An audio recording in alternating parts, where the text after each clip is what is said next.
মৰমৰ ছাত্ৰ ছাত্ৰীসকল ইতিমধ্যে আমি এক্সাৰসাইজ 1.1 1.2 শেষ কৰিলো আজি সেকেন্ড চ্যাপ্টাৰৰ এক্সাৰসাইজ তোমালোকে চাইছা এক্সাৰসাইজ 2.1 আমি আৰম্ভ কৰিম আজি ইয়াত কি দিছে কোৱেশ্চন নম্বৰ 1 তলত দিয়া সমীকৰণবোৰ সমাধান কৰা চাওঁচোন কিমানটা সমাধান কৰিব পৰা যায় এক নম্বৰটো আগতে লৈছো আমি এক নম্বৰটো তোমালোকৰ কি দিছে 1 or 1 4x plus 5 equal to 21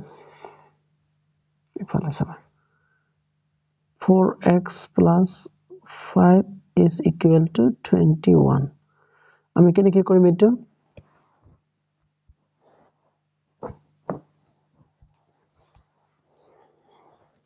এটো আমি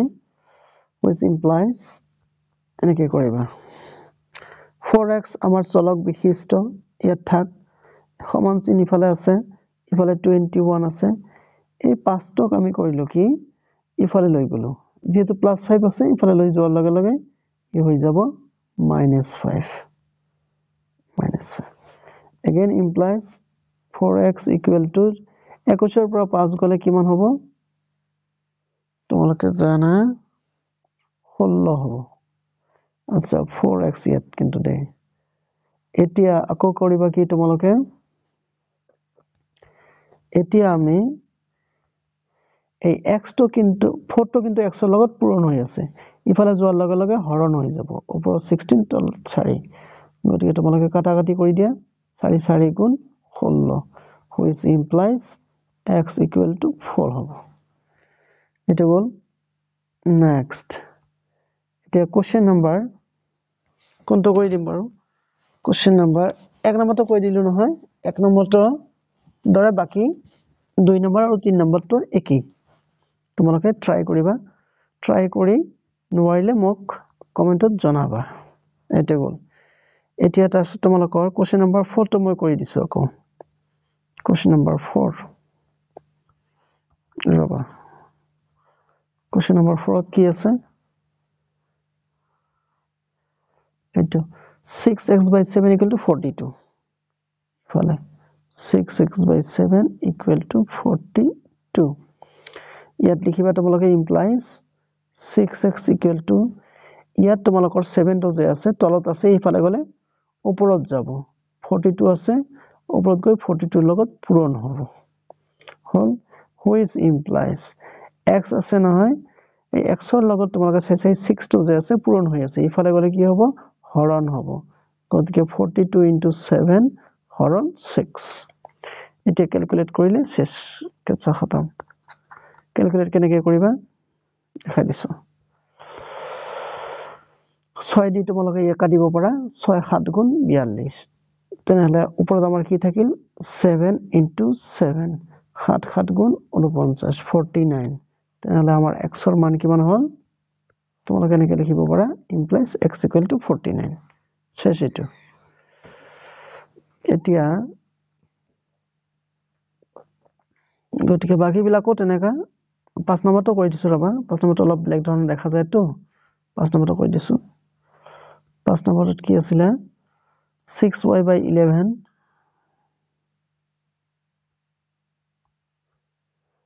ৰবা 5 নম্বৰটো ইফালে কৰিছো 6y by 11 is equal to 54 by 99 implies ফাৰ্স্টটো তোমালোকে 6y লিখা 11 তলত আছে ইফালে গলে ওপৰত যাব তোমালোকক আগতে কৈছো 54 by 11 into 11 মানে এটা 11 কিন্তু দেই নেক্সটত 6 ক আঁতৰাই ল'ব লাগিব আমাক implies y equal to কিমান লিখিবা 54 by 11 into 11 আছে নহয় যেটো পূৰণ হৈ আছিল ইফালে গৈ হৰণ হ'ব এনেকা হ'ব এতিয়া আমি কাটাকাটি কৰিম সৰ্বপ্ৰথম ইয়াত কিবা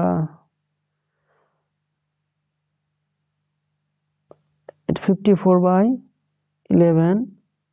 54 by 11 নহয় তো 99 তাকেটো কৈছো কিবা প্ৰবলেম হৈ আছে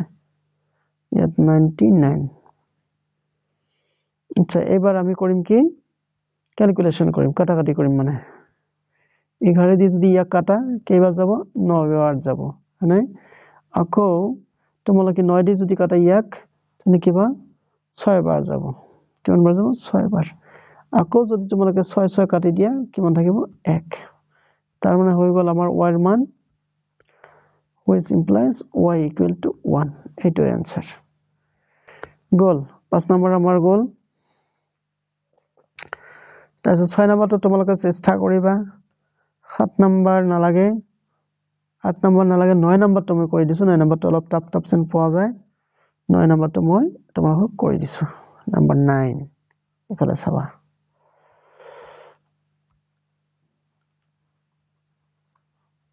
নম্বৰ 9 টো মই কৰি দিছো ৰবা নম্বৰ 9 টো আছিল তোমালোকৰ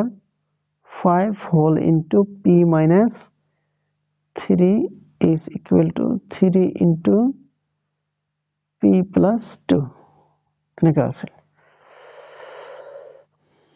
তেনে ইমপ্লাইজ দিবা এফালে কি কৰিব লাগিব এবিলাকক পূৰণ কৰিব লাগিব 5 into p 5p কো 5 into 3 কিমান হ'ব 15 5 3 গুণ 15 ঠিক তেনেকে 3 into p 3p তাছত 3 into 2 কিমান হ'ব 6 সাইন যেনেকে আছে তেনেকে দিছো এবাৰ কৰিবা কি তোমালোকে এইটো ইফালে আনিবা ইয়াত 5p আছে ইফালে আনিলা -3p আৰু 15 কে ইফালে লৈ যাবা ইফালে তোমালোকৰ 6 তো আছে এইটো +15 হৈ যাব -15 আছে +15 আছে ইমপ্লাইজ 5p - 3p কিমান হ'ব 2p আৰু 6 + 15 কিমান হ'ব ঠিক আছে তো তিনটা কোনো 6 ঠিক আছে আৰু 6 + 15 হ'ব তোমালোকৰ 21 কিমান হ'ব 21 নেক্সট এতিয়া আমাক লাগে কি p ৰ মান উলিয়াব লাগে গতিকে আমি কৰিম কি which implies p = 2 পূৰণ হৈ আছে ইফালে গলে কি হ'ব হৰণ হ'ব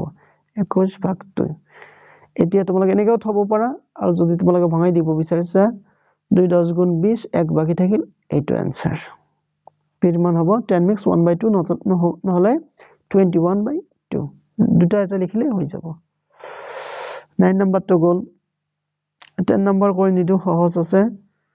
আৰু 11 নম্বৰ নালাগে 12 নম্বৰটো মই কৰি দিছো আৰু ৰবা কোৱেশ্চন নম্বৰ 12 কোৱেশ্চন নম্বৰ 12 টো মই কৰি দিছো তোমালোকে চাবা কোৱেশ্চন নম্বৰ 12 পত আছিল আমাৰ কি 17x by 3 minus 16 by 9 is equal to 2 হয়নে আমি ফাৰ্স্টতে কৰিম কি ইট ইমপ্লাইজ কৰি লম যেহেতু ই আমাৰ চলক ৰাখি থকা পদ এইটো পদ ইয়াতে থাক আৰু এইটোক আমি ইফালে লৈ গৈছো মানে এইটোক ইফালে লৈ গৈছো ইফালে 2 তো 2 এ আছে ৰবা 2 ইফালে 2 আছে এটা মাইনাস আছে নহয় ইফালে গলে কি হ'ব প্লাস হৈ যাব +16/9 হৈ গল কেছটো এতিয়া আমি ইয়াৰ লসাগু উলিয়াই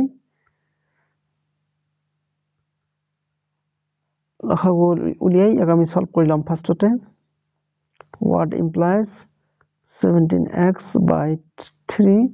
is equal to ইয়াৰ লসাগু উলিয়ালে 9 হ'ব 2 9 গুণ 18 যোগ 16 তাৰ পিছত আহিব তোমালোকৰ 17x by 3 is equal to ইফালে 9 থাকিব 18 + 16 কিমান হ'ব 30 কিমান হ'ব 30 30 হৈ গল তাৰ পিছত ইফালে তোমালোকে চাবা 17x লিখিলা ইফালে তোমালোকৰ 30/9